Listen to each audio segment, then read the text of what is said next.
So Voices from Care Cymru is a national organisation that is embedded within children's rights because they are vulnerable.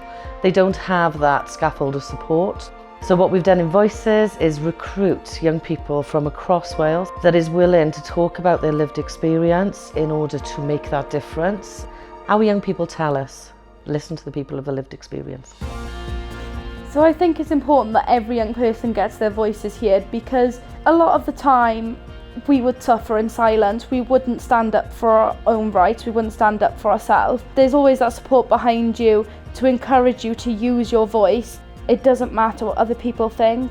I have a right to speak. We're there to make the most positive change to the care community as we can.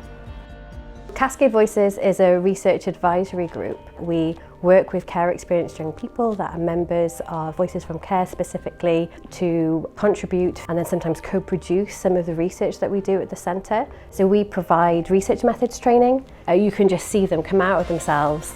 I've developed confidence. It's encouraged me to speak out.